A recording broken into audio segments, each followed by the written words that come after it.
Hey everyone, and welcome to our deep dive. Today, we are tackling the world of meat substitutes with this awesome report called Top 10 Meat Substitutes. Ooh, sounds interesting. It is. So are you a vegetarian or just exploring meatless Mondays, or maybe you're just curious about this whole trend? I think a lot of people are getting curious these days. Yeah, for sure. And get this. Did you know that some meat substitutes are made from fermented soybeans? Really? I did not know that. Yeah. It's pretty cool, and we'll talk more about that later. And Looking forward to it. me too. And another thing, we all need protein, right? It's essential. Exactly. And this report is going to show us some awesome meat-free ways to get our daily dose. But first, let's bring in our expert who's going to help us navigate this whole thing. It's really fascinating to see how this whole meat substitute thing has exploded in popularity. Right. Like it's not just a fad anymore. It's like a full-blown movement. Yeah, definitely. Persistence Market Research predicts that the global plant-based protein industry could reach like $16.3 billion by 2026. Wow, that's a lot of veggie burgers. It is. So what's driving this? Well, Yeah, what is it? a few things, actually. Meat prices are going up, right? Yeah. And people are becoming more aware of the health impacts of eating too much meat. And then there's the environmental impact of large-scale meat production. Right. All of that is a big deal. Yeah, it's like a perfect storm brewing in the food world. And one thing that's really important to think about if you're transitioning to a more meat-free diet is What's that? protein intake. You got to make Yeah. sure you're getting enough. Yeah, that's key. So let's talk about protein. Why is it so important, and how can we make sure we're getting enough if we're cutting back on meat? So protein is like this essential building block for our bodies. Okay. It helps build and repair tissues, muscles, bones, skin, hair, all that good stuff. It also helps boost your metabolism and can keep you feeling fuller for longer, which is great for weight management. I like that. And get this, studies have linked high protein diets to lower blood pressure and cholesterol. Wow. So we're talking heart health, energy levels, feeling good overall. Protein really is a superhero. It really is. Okay. But with all these different meat substitutes out there, how do we choose the right ones? Like, how do we know what to look for? Right, it can be overwhelming. Yeah. That's where our top 10 meat substitutes report comes in handy. We're going to break down each one, highlight its unique qualities, and how to use it. And don't worry, we'll equip you with some label reading skills so you can make informed choices. Oh, I love that. Label detective mission. Exactly. So let's dive into our top 10 rundown. Let's start with a classic. Tofu. Oh yeah, a classic. I feel like it's been around forever. What's the story behind this soybean superstar? Tofu's been a staple in Asian cuisines for centuries. I did not know that. Yep. And it's finally getting the recognition it deserves in the West. It is. It's made from soybeans, and it has this amazing ability to just absorb flavors, It really does. which makes it so versatile. You can stir fry it, bake it, scramble it like eggs. Oh yeah, I love tofu scramble. It's so good. The possibilities are pretty much endless. I love it in stir fries. It just soaks up all that sauce. Yes. But I've always wondered, how is tofu actually made? It's actually a pretty cool process. Okay. It starts with soaking soybeans, then pureeing them with water, and they separate the solids from the liquid. Okay. And the liquid is heated and curdled, kind of like cheese making. Oh, wow. And then those curds are pressed into blocks to form the tofu. So there's actual science behind it. There is. That's so cool. And what about those solids that are left over? Do they just get tossed out? Not at all. Okay. That fibrous byproduct is called okara, and it can be used in so many creative ways. What? Like how? You can even use it as a meat substitute itself. Really? Yeah, you can dehydrate it and grind it into a mince or form it into chunks, add texture and nutrients to dishes. So nothing goes to waste. Mm. I love that. Okay, let's talk about different types of tofu. I always see like firm, silken, extra firm. What's the deal with all those? Yeah, so the firmness of tofu depends on how much water is pressed out during production. Oh, I see. So silken tofu is the softest and creamiest, perfect for smoothies or desserts. Okay. And then firm and extra firm tofu, those hold their shape better and are ideal for grilling, stir frying, or baking. Got it. So silken for smoothies, extra firm for grilling. Makes sense. Exactly. Is there anything else we should know about tofu before we move on? Yes, a couple of important points. First, look for non-GMO or organic tofu whenever possible. Okay, good point. Most soybeans grown worldwide are genetically modified, and many people prefer to avoid GMOs due to concerns about potential health and environmental impacts. Right, makes sense. And second, soy is a complete protein, meaning it provides all 9 essential amino acids our bodies need. That's important. And it's also often fortified with vitamin B12, which is essential for vegetarians and vegans. So tofu is a nutritional all-star. It is. But hold on, I've heard some talk about soy containing phytoestrogens. Should we be worried about that? It's true that soy contains naturally occurring phytoestrogens, which are plant compounds that can weakly mimic the effects of estrogen in the body. Oh. However, the levels in soy are generally considered safe for most people, and the health benefits of soy far outweigh any potential risks. But if you have concerns, of course, talk to your doctor. Yeah, good advice. Moderation is key, as with most things in life. Yeah, for sure. Okay, tofu, you've impressed us, but we've got 9 more meat substitutes to explore. Let's move on to number 2 on our list. TVP. TVP. What exactly is this mysterious acronym? TVP stands for textured vegetable protein. Okay. It's basically dehydrated soybeans that have been processed to create a texture that resembles ground meat. It's super affordable, readily available, and like tofu, it's a master at absorbing flavors. So it's another blank canvas for culinary creativity. Exactly. What forms does TVP come in and what's it best used for? You can find TVP in various forms, from mince and chunks to flakes and granules. It's a star ingredient in veggie burgers, meatballs, and meat sauces. Adds a satisfying texture and bulk to dishes without overpowering the other flavors. Sounds pretty versatile. What about the nutritional profile? Is TVP as healthy as tofu? It's a good source of protein and fiber and low in fat. Yeah. However, it can be more processed than some other meat substitutes, so it's a good idea to choose brands that have minimal added ingredients and are labeled organic or non-GMO. Got it. It's all about being a savvy shopper. It is. Okay, TVP, you're officially on my grocery list. But we're just getting started. Up next, tempeh, another soybean superstar. Oh yes, tempeh. What makes tempeh stand out in this crowded world of meat substitutes? So tempeh is a traditional Indonesian food. Oh, I didn't know that. And it's made through this really cool process of fermenting whole soybeans. Fermenting. Yeah, it's got a nutty flavor and a chewier texture than tofu, which some people actually prefer. Fermented soybeans. Does that mean it's good for our gut health? Absolutely. Tempeh is a great source of probiotics. You know, those beneficial bacteria that support a healthy gut microbiome? Right. And a thriving gut microbiome is linked to all sorts of good things, from improved digestion to a stronger immune system. So it's tasty, protein-packed, and good for our gut. Tempeh is like a triple threat. It is. What's the best way to prepare it? Tempeh is incredibly versatile. You can grill it, bake it, saute it, or crumble it into dishes. It's particularly delicious in barbecue recipes because it can really stand up to those bold flavors. Now I'm craving tempeh BBQ sliders. Ooh, that sounds good. But before we get too carried away, are there any downsides to tempeh we should be aware of? Well, some people find its flavor and texture a little strong. Okay. So it might be an acquired taste. Yeah, I can see that. And because it's high in fiber, it's best to introduce it gradually into your diet to avoid any digestive discomfort. Good to know. And just a reminder to check the label. Okay. Some varieties might include grains or other ingredients that could be an issue for people with certain dietary restrictions. Makes sense. All right, tempeh, you've officially piqued our interest. But our meat-free journey continues. Up next, seitan, a wheat-based wonder. Oh yes, seitan. What can you tell us about this intriguing meat substitute?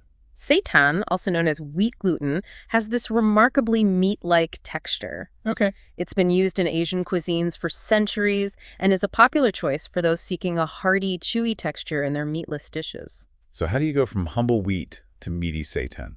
It involves washing wheat flour dough repeatedly to remove the starch. Wow. This leaves behind a concentrated mass of gluten. Whoa. Then this gluten is cooked to create a firm, chewy texture. Interesting. You can find pre-made seitan in many stores these days, which definitely saves time and effort. Convenience is always appreciated. Always. So what's seitan like to cook with? It has a mild flavor that easily absorbs seasonings, making it super versatile. Okay. You can use it to make vegan sausages, deli slices, hearty stews, or even meatless roasts. Sounds like a culinary chameleon. Any favorite seitan recipes? Oh, so many. Seitan shines in stir-fries, curries, and salads. Also delicious grilled as kebabs or sliced on sandwiches. Okay. And if you're craving comfort food, seitan makes a fantastic addition to chili. Now you're making me hungry. Yeah. But before we dive headfirst into a seitan feast, are there any caveats we should be aware of? Of course. Seitan's made entirely from wheat gluten. Right. So it's definitely off limits for anyone with celiac disease or gluten sensitivity. Right, that's a crucial point. Yeah. Anything else? It's also worth noting that seitan can be a bit calorie dense, so enjoy it in moderation. Okay. And while it's a good source of protein, it's not a complete protein. Okay. So it's important to pair it with other plant-based protein sources for a balanced diet. Got it. Balance is key. It is. All right, Seitan. You've earned a spot on our meatless menu, but our culinary adventure isn't over yet. Up next, lupin protein, a relative newcomer to the meat substitute scene. Lupin protein, it's interesting. What can you tell us about this intriguing ingredient? Lupin beans are legumes like soybeans, and they're packed with protein. Okay. They're gaining popularity as a meat substitute, especially in Europe, Really? where they're being hailed as a sustainable and versatile protein source. The protein of the future. Maybe. What makes lupin protein so special? Well, for starters, it boasts an incredibly high protein content, almost rivaling that of animal-based proteins. Wow. It's also naturally cholesterol-free, gluten-free, and lactose-free, making it a great option for a wide range of dietary needs. So it's like the overachiever of the legume world. You could say that. What kinds of meat substitutes are made from lupin protein? You name it, lupin protein can do it. It's being used to create everything from sausages and burgers to cutlets and even doner kebabs. Wow. It has a neutral flavor and meaty texture, which makes it super adaptable to different cuisines. Sounds pretty impressive. What about its nutritional value? Does it measure up to other meat substitutes? Lupin protein is a nutritional powerhouse. It's an excellent source of protein, fiber, and essential minerals like iron and calcium. It also contains prebiotics. Which are like food for those beneficial gut bacteria we talked about earlier. Wow, lupin protein is ticking all the boxes. Are there any drawbacks we should be aware of? Lupin beans, like other legumes, contain certain compounds that can sometimes cause digestive upset if you eat a lot of them. Okay. So it's always best to start with small portions and increase your intake gradually to allow your body to adjust.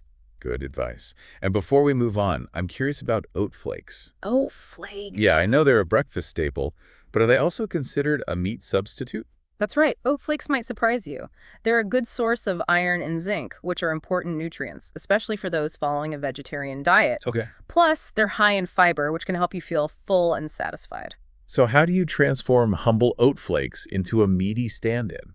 Oat flakes can be ground into flour or used as a base for veggie burgers and patties. Okay.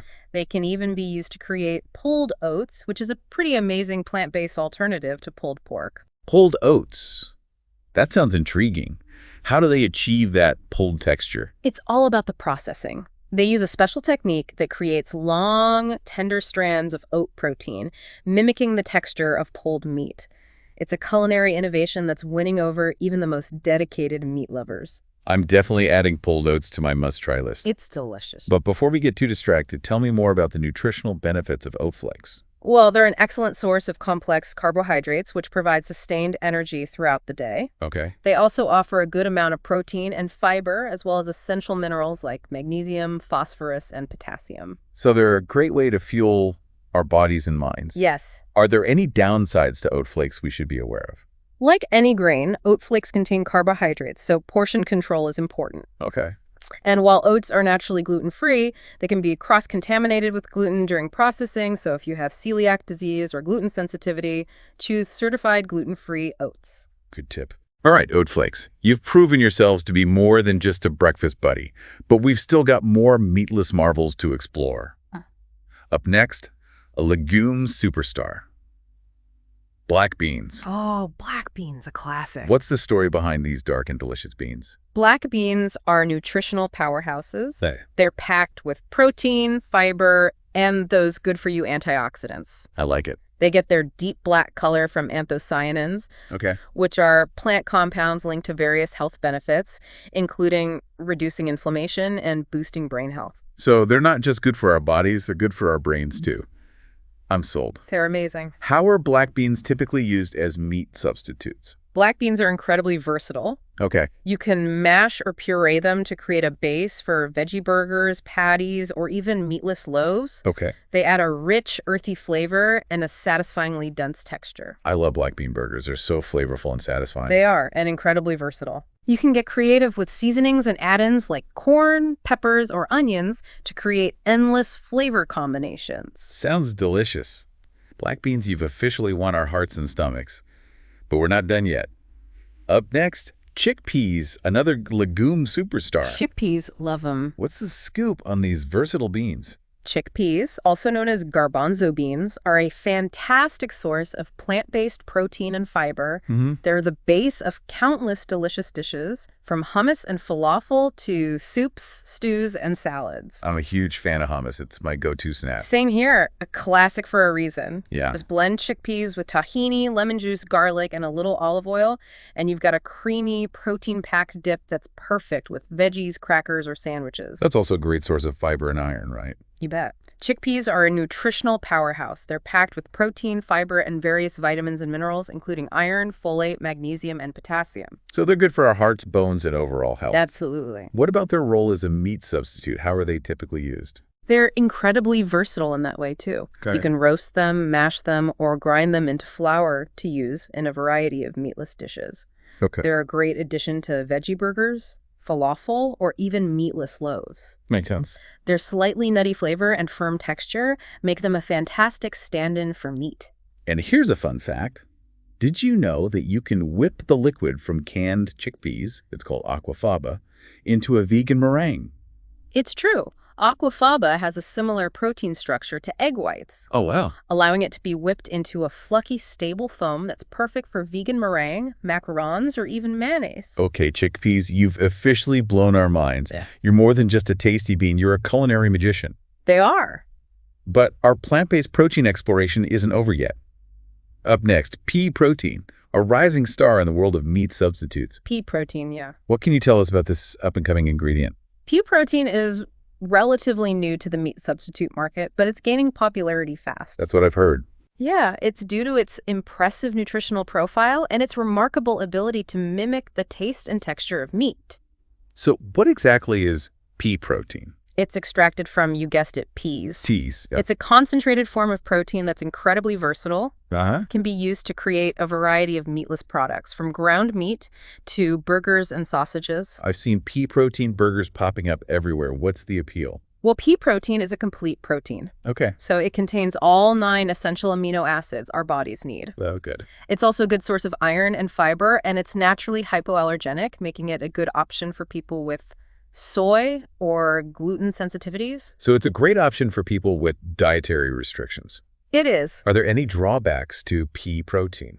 Pea protein can sometimes have a slightly beany or earthy flavor, Okay. but this can be easily masked with seasonings and other ingredients. And as with any processed food, it's always a good idea to choose pea protein products that are minimally processed and don't have a lot of added sugars, artificial flavors, or unhealthy fats. Good to know.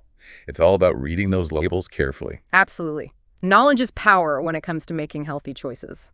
Pea protein. You've officially earned a place in our pantries, Oh. but we've saved the best for last.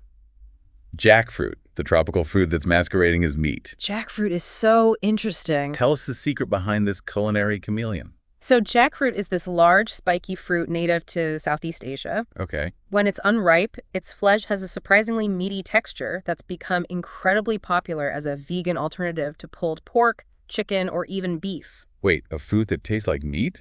That's wild. Yeah. How's that even possible? Jackfruit's unique texture comes from its stringy, fibrous flesh, Okay. which when cooked, shreds apart just like pulled meat. It has a very mild flavor that easily absorbs seasonings, making it incredibly versatile. So you can basically season it to taste like whatever you want. Exactly. You can toss it in barbecue sauce, add it to tacos, or even use it to make vegan carnitas.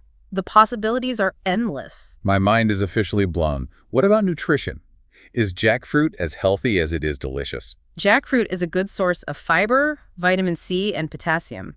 It's also low in calories and fat, making it a healthy and satisfying addition to any diet. Okay, jackfruit, you've officially earned a spot on our grocery list. But before we all rush out to stock up on meat substitutes, I think it's important to address a crucial topic: the difference between complete and incomplete protein. Yeah, that's a good point. Do you break it down for us? Of course. So, as we've been talking about, protein is made up of these building blocks called amino acids. Right. And our bodies need 20 different types to function properly. Okay. But 9 of these, the essential amino acids, can't be produced by our bodies, so we have to get them from the foods we eat. Okay, that makes sense. But where do complete and incomplete proteins fit into all of this? Good question. Complete proteins, they contain all 9 of those essential amino acids in sufficient quantities.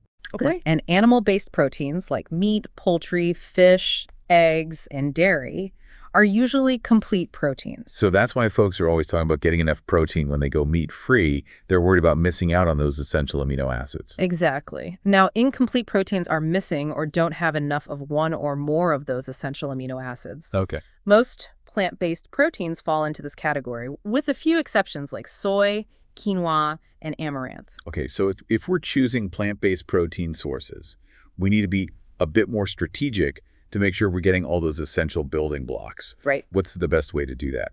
It's all about combining different plant proteins Okay. to create a complete protein profile. Think of it like a puzzle. You need all the pieces to create the full picture. I like that analogy. So it's not about eating specific combinations at every single meal, but rather ensuring we're getting a variety of protein sources throughout the day. You nailed it. For example, you could have lentil soup with whole grain bread for lunch, which would provide a complete protein, and then later enjoy some rice and beans for dinner, another classic complete protein combination. Got it. It's easier than you might think. That's reassuring to hear. Yeah. So we've covered a lot of ground in this deep dive, from understanding the different types of meat substitutes to decoding protein and becoming label-reading detectives. We have. But I can't let you go without touching on one more critical topic: the health and environmental benefits of plant-based diets. Okay. You mentioned earlier that there's a link between higher plant protein intake and lower mortality rates. That's pretty remarkable. Yeah, it is. Can you tell us more about that? Absolutely. There's this fascinating study Okay. that looked at the dietary habits and health outcomes of South Asians living in the U.S. Okay. What the researchers found was that those who followed a vegetarian diet had much lower rates of cardiometabolic risk factors. Wow. Things like obesity, high blood pressure, and elevated cholesterol. Yeah. And these factors are all linked to serious health problems like heart disease and stroke. So choosing more plant-based proteins could potentially add years to our lives, and healthier years at that. That's a powerful motivator. It is. And it's not just about living longer, it's about improving our quality of life. Right. Reducing our reliance on meat can significantly lower our risk of developing many chronic diseases, including heart disease, stroke, type 2 diabetes, and even certain types of cancer. Wow. Those are some serious health benefits. Yeah. But I know some folks argue that meat is essential for a healthy diet. How do we address those concerns? It's important to acknowledge that meat can provide essential nutrients like protein, iron, and vitamin B12. But the great news is that we can get all of these nutrients from plant-based sources as well. Exactly. And we've been talking about all those great sources throughout our deep dive today. I have. Right. It comes back to making informed choices and ensuring we're eating a balanced and varied diet filled with nutrient-rich foods, whether they're from animal or plant sources. Exactly. And let's not forget the potential health risks associated with meat consumption. Okay. You know, we've seen outbreaks of swine flu and salmonella linked to meat production. That's true. Plus, the widespread use of antibiotics in animal agriculture is fueling the rise of antibiotic-resistant bacteria, Right. which is a serious threat to human health. Those are some sobering points. So reducing our meat intake could benefit not just our own health, but also the health of the planet as a whole. Absolutely. The environmental impact of meat production is a growing concern. Yeah. From deforestation and greenhouse gas emissions to water pollution and biodiversity loss. It's a lot. Our appetite for meat is taking a toll on the planet. By choosing more plant-based proteins, we can help mitigate these impacts. It's a win-win. Okay, listeners, I think we've covered a lot of ground today. I have. We've explored the diverse world of meat substitutes, delved into their nutritional power, and discovered how they can positively impact both our health and the environment. It's been a delicious deep dive, full of insights. It really has. But before we wrap things up, we want to ensure you have all the tools you need to continue exploring this world of meatless wonders. Yeah. If you're ready to put this knowledge into action, Okay. you can find a downloadable version of that top 10 meat substitutes report we've been using. It's in the show notes. It's packed with even more details about these plant-based protein powerhouses. And if you're eager to try some of these meatless marvels, Yeah. we've also included a link to a list of reputable meat substitute brands in the show notes. Great. You'll find everything from those classic veggie burgers to some incredibly innovative plant-based meats. Awesome. So there you have it, folks. Everything you need to kickstart your meatless journey. Enjoy. But before we go, I want to leave you with this thought. With so many delicious and versatile meat substitutes out there, why not give one a try tonight? Whether you're a seasoned vegetarian, a curious omnivore, or somewhere in between, I encourage you to explore this world of plant-based proteins. Yeah, It's full of flavor, nutrition, and culinary adventures. you might just discover your new favorite food. And who knows, maybe you'll leave me inspired to create some meatless masterpieces of your own. You know, if you're looking to expand your culinary horizons even further, I encourage you to explore the fascinating world of fermentation. Oh yeah, fermentation. We touched on it a bit when we were talking about tempeh, Right.